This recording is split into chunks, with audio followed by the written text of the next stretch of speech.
when you're first arrested, you won't get your meds for 3 days. They hold out, and what they'll do is they keep hitting you up trying to get a plea bargain or a confession out of you while you're going through withdrawals. Yeah, which is not supposed to be under duress or coercion. I hate to tell you, but everything in jail is under duress. Everything. Out at Multnomah County Jail in Oregon, they would regularly send in what they called the bumblebees, the SWAT team, and they'd throw in a flashbang grenade 3-4 o'clock in the morning and just come in, and then they'd just tear our cells apart and throw us out, strip searches and all that, right out in the middle of everything. They done this regularly. You know, it was nothing unusual, once or twice a month. And the TV crew would be out there to film it.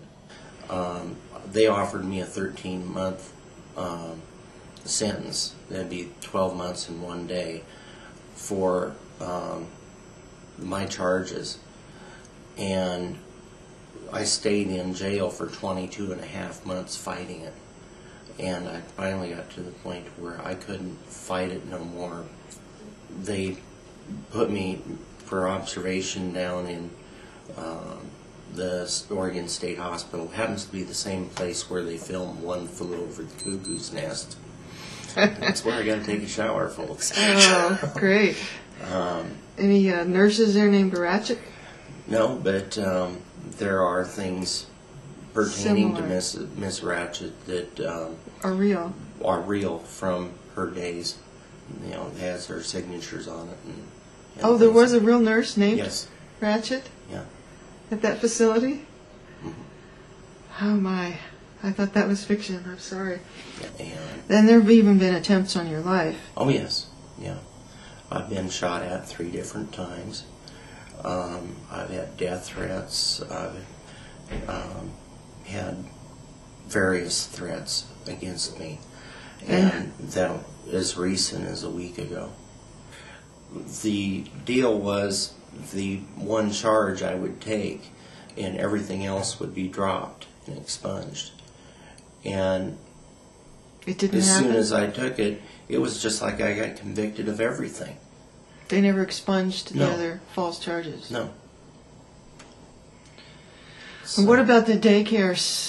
Oh, okay, yeah, the situation? daycare center across the way. Well, you have to be 500 feet away from school, so or a daycare. So I went and measured out. I was 528.5 feet away from the school. No problem. I, asked them at the sheriff's office, is there any problem with me living here? No. Well, that was when I registered. And then lo and behold, here comes its finest.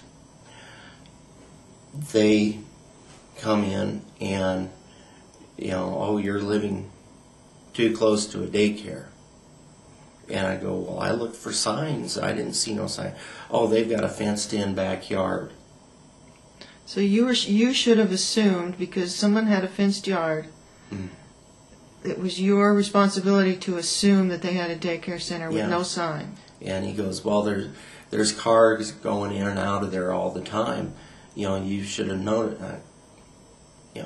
Could have been a drug dealer. I don't know. They got cars going in and out of them places all the time too. So. Well, and aren't some of these people so aggressive that they will actually find that a sex offender has located in the neighborhood, and they will surreptitiously start a daycare center within. They'll find someone within the yardage requirement and ask them to start a daycare center without a sign. Yes. So they could come in and evict you. They will put up the money. They will put up the resources to start a daycare center within the area. And what they've done is they've went across the city and basically mapped out the 500 feet limits, so they basically put them 1,000 feet apart from each other. And covered the whole city. They cover the whole city. I moved in the only place that I was able to, and that's like across the street from the police station and the Yes. fire station. How do you feel about maybe there are people, maybe the majority of people are, it's justifiable for somehow that they shouldn't be around people's kids, or they, I mean, I can understand the concern of parents if there is somebody who's been convicted of something involving young children of a sexual nature, but sometimes it's just, I think they need to leave the prosecution of the law up to the people, the professionals. leave it to the judge. Yes, and not to some vigilante citizens who really don't know the whole story. Yeah, the vigilante citizens and the vigilante officers. That's, they had in the jail where I was at in Multnomah County, they had 4 people killed